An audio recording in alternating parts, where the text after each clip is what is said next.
Vous écoutez le journal d'Iggy, chapitre 35. Cheval au pair, devenir propriétaire sans se ruiner. Bonjour et bienvenue dans le podcast équin qui raconte le quotidien en tant que propriétaire de chevaux.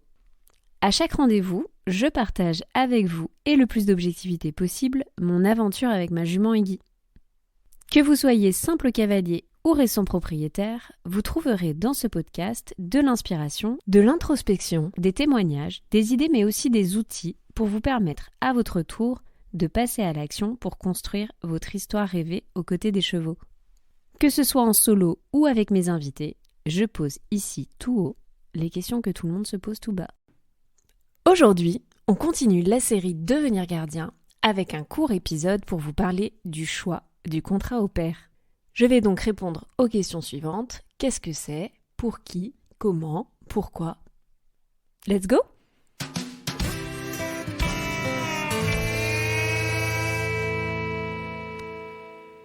Voyons.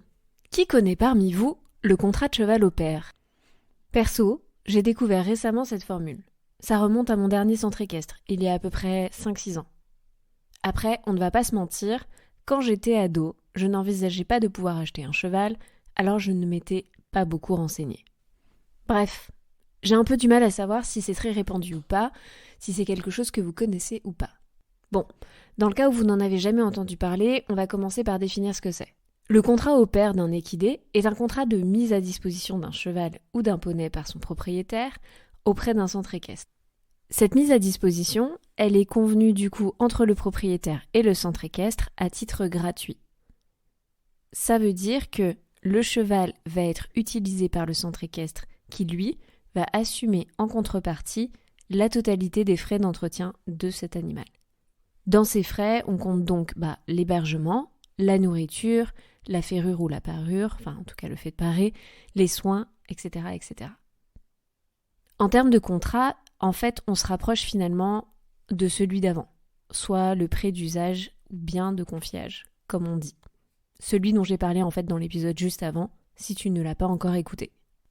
Mais alors, ce modèle, est-ce que c'est plutôt fait pour les propriétaires qui ne peuvent plus s'occuper de leur cheval, ou alors les cavaliers qui veulent franchir le pas?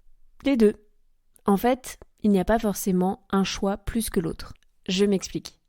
L'achat du cheval reste à votre charge. Son encadrement, les soins et les frais du quotidien seront à la charge du centre équestre. Mais alors, du coup, comment faire pour pouvoir profiter de son cheval? Il est possible en fait de convenir dès le départ d'un contrat au pair avec demi-pension. Là, il s'agit de l'hypothèse où le propriétaire confie en partie son cheval au centre équestre afin qu'il soit utilisé pour les activités d'enseignement et en conserve en partie la charge et l'utilisation pour son propre compte, d'où la demi-pension. Le contrat au pair, comme les autres contrats, peut aussi être conclu pour une durée déterminée ou indéterminée. Ce qui peut donc permettre au cavalier un peu frileux pour se lancer seul, de pouvoir du coup démarrer l'aventure avec un sacré filet de sécurité. Je voudrais tout de suite divaguer un petit peu, même si je vous ai promis que cet épisode serait court. Dans mon ancien centre équestre, il était même possible pour les cavaliers le souhaitant de devenir propriétaire à 50% et avec un contrat au pair et une demi-pension. Là, j'ai perdu tout le monde. Je réexplique. Dans mon ancien centre équestre, les cavaliers pouvaient se voir proposer d'acheter un cheval à hauteur de 50%. 50% du cheval était donc à lui, 50% était donc au club. Lors de cet achat, un contrat au pair était convenu, de manière à ce que le centre équestre puisse du coup utiliser le cheval pour l'enseignement de l'équitation et permettre ainsi aux cavaliers devenus propriétaires à 50% de ne pas payer les frais de pension. Venait s'ajouter à ça la possibilité d'avoir une demi-pension donc sur leur cheval et ainsi ils réduisaient drastiquement les coûts non seulement de l'achat mais ensuite de la gestion du quotidien. Si le récent propriétaire à 50% souhaitait racheter ensuite les parts du club, cela était alors possible et le cheval devenait 100% à lui. Bref, j'ai fini de divaguer, promis, mais je voulais vous montrer qu'il y a plein de schémas différents, plein de schémas possibles et que chacun peut trouver midi à sa porte. Revenons donc au reste de l'épisode. Qu'est-ce que ça implique en termes de responsabilité, ce contrat au pair?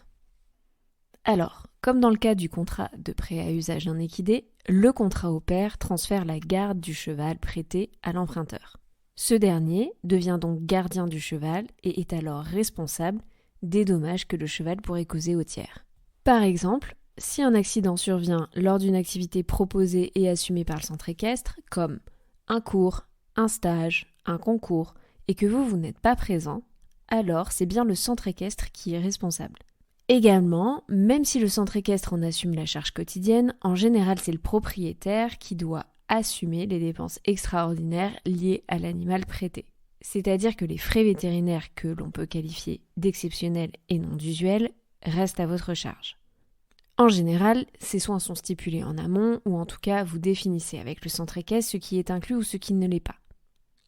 Généralement, tout ce qui va être massage, ostéopathie, shiatsu et autres ne fait pas partie du package. Bon, maintenant venons au cœur du sujet. Quelles opportunités représentent réellement un contrat au pair ? Dans le cas d'un jeune cavalier qui souhaite se lancer et qui a une confiance totale dans son centre équestre, alors c'est une opportunité énorme de devenir propriétaire en étant accompagné. Parce que l'on est dans un cadre que l'on connaît, avec des coachs, des palefreniers, bref, un ensemble de personnes qui vont s'occuper à nos côtés de notre cheval. De plus, si on négocie en amont, c'est-à-dire que l'on aborde la question avec les gérants du club pour savoir si c'est quelque chose qu'ils pratiquent, on peut aussi se voir accompagné dans le choix du cheval en tant que tel. Parce que ce cheval, il va rejoindre la flotte de l'écurie. Et donc, il doit pouvoir assurer à minima certains niveaux des cours. Un des gros avantages aussi, c'est la gestion financière. Parce qu'elle est plus que partagée, soit pas de frais mensuels hors situation exceptionnelle. Alors, si on a un peu de sous de côté, mais que l'on n'est pas encore sûr de pouvoir mensuellement sortir une pension, l'alimentation, les vaccins, le parage, etc., c'est plutôt une bonne manière de démarrer. Le bémol, c'est qu'il ne faut juste pas perdre de vue que le jour où vous souhaitez récupérer le cheval à 100%, ce budget, ça va devenir le vôtre et il sera bien réel. Je vous conseille donc de discuter avec votre club de ce que ça représente vraiment au quotidien pour ne pas tomber de haut par la suite. Et puis, un des derniers points, c'est que cette fameuse gestion du quotidien, elle est maîtrisée par quelqu'un d'autre que vous. Si on n'a pas d'expérience, que l'on n'a pas encore beaucoup de temps ou de moyens, mais que l'on est dans un club dont on partage les valeurs et que l'on trouve que les conditions de vie sont idéales, alors cela veut dire que l'on s'assure que son futur cheval sera soigné, surveillé, entretenu physiquement, bien plus que s'il restait salopré. Je parle beaucoup des centres équestres, mais il y a aussi potentiellement des centres d'équicie qui fonctionnent sur ce modèle. Ce qui peut donc également être une option si vous souhaitez acheter un cheval déjà formé qui ne soit pas forcément monté. Mais comme tout dans la vie, il faut regarder les deux côtés d'une même pièce. Alors le contrat au pair, ça reste une super opportunité, je viens d'en parler, pour autant il y a des limites. Et voici les zones d'ombre, les freins, qui peuvent vous empêcher d'y accéder. Il y a à peu près 10 secondes, je viens de vous parler de vision commune et de valeurs. Elles sont indispensables si vous ne voulez pas rentrer en dissonance sur la gestion du cheval. Et ne croyez pas que parce que c'est cadré dans le temps, que cela suffira. Ce que je veux dire par cadré dans le temps, c'est que si vous vous dites « Ok, j'achète mon cheval et je le laisse en contrat au pair pendant 1 an et on verra bien », si vous êtes déjà en dissonance sur cette première année, vous allez hyper mal le vivre et c'est une très mauvaise manière de commencer une aventure à 2. Enfin, à 3 avec le centre équestre. Parce que même si vous n'avez pas la responsabilité du quotidien, cela devient votre cheval. Si vous avez une idée très claire de ce qui est ok ou pas ok pour vous, et que la gestion du club, de l'équitation et de l'individu cheval, mais aussi des cavaliers ne colle pas à 100% avec vous, vos idées, vos convictions, ça marchera pas. On devient propriétaire également pour régler certaines frustrations que l'on a en tant que simple cavalier. Donc c'est vraiment à vous, c'est votre job de comprendre ce qui se joue pour vous en amont, ce qui vous motive intrinsèquement pour être sûr de ne pas déjanter par la suite. Autrement dit, vous ne pourrez pas faire comme vous le souhaitez. Votre club fera peut-être des choix différents des vôtres. Et ça, il faut vous y préparer. Le deuxième frein, c'est votre capacité d'accepter que vous allez partager votre cheval. Parce que, à peine il sera le vôtre, et qu'il sera déjà monté par d'autres. Et que vous ne pourrez pas forcément décider individuellement de qui a le droit ou pas le droit en fait de s'occuper de lui ou de le monter. A priori, dans un contrat au pair, vous n'êtes pas prioritaire. Et vous n'avez pas forcément de contrôle sur ce point. Pour certaines d'entre vous, ce ne sera jamais un problème. C'est les règles, vous les avez acceptées. Mais pour d'autres, ce sera plus difficile à assumer.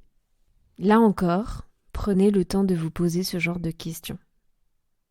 Vous pouvez être dans un club avec une communication hyper ouverte, ce qui vous permettra de poser certains vétos ou peut-être en tout cas de dialoguer avec le gérant ou les coachs qui vous permettront de déterminer un petit peu plus ce cadre-là. Mais dans bien des cas, la gestion même du centre équestre est déjà tellement ingrate et difficile parfois que chaque moniteur ne prendra pas le temps de vous consulter avant de donner votre cheval à tel cavalier ou tel cavalier. Le dernier point, c'est le suivant. Si vous démarrez de cette manière-là, la création de la relation va prendre du temps et peut-être un petit peu plus difficile. En fait, c'est assez logique en soi. Le cheval va arriver dans votre vie à vous, mais dans la sienne, c'est tout un environnement de centre équestre avec plein de cavaliers et plein d'intervenants différents. C'est aussi un rythme soutenu, des tâches quotidiennes qui vont être réalisées par d'autres que vous, et tous les moments qui construisent la relation seront donc en pointillés. Et là, du coup, votre cheval peut mettre un peu plus de temps à partager ses expériences avec vous et à nouer ainsi des habitudes à vos côtés. Ça paraît évident, mais je préfère quand même le rappeler parce que parfois on est surpris. On sait qu'un cheval a la capacité de reconnaître physiquement un humain, mais pour autant, si vous n'intervenez que sporadiquement en fait dans sa routine, dans son quotidien, même s'il vous reconnaît, ça ne suffit pas à nouer une relation. Je vous avais promis que cet épisode serait court. Donc voici donc brièvement tout ce que vous devez garder en tête si vous souhaitez aller plus loin dans l'aventure du contrat au pair. Et là, je crois que j'ai réussi à garder cet épisode vraiment court pour une fois. C'est donc déjà la fin de ce chapitre, mais la bonne nouvelle, c'est qu'un nouveau arrive très vite. Et si vous ne vous êtes pas encore abonné, c'est le moment de le faire pour ne pas le louper. J'en profite aussi pour vous planter une petite graine. Si vous aussi vous êtes convaincu, comme moi, que chaque cheval mérite de trouver son humain pour la vie, alors il vous suffit de partager cet épisode ou un autre sur vos propres réseaux sociaux. Facile, non ? Pour toutes celles et ceux qui écouteraient via Apple Podcast, ne soyez pas timides et laissez-nous un petit commentaire pour nous dire comment le journal d'Iggy vous a aidé dans votre propre quotidien. Vous pouvez également nous laisser quelques étoiles, ça nous fera toujours très plaisir. On se retrouve donc ici très vite et en attendant, vous pouvez aussi nous rejoindre, Iggy et moi, sur Instagram pour suivre notre quotidien et notre actualité. Nous y sommes sous le pseudo @iggy.journal. Merci de votre écoute, à très bientôt.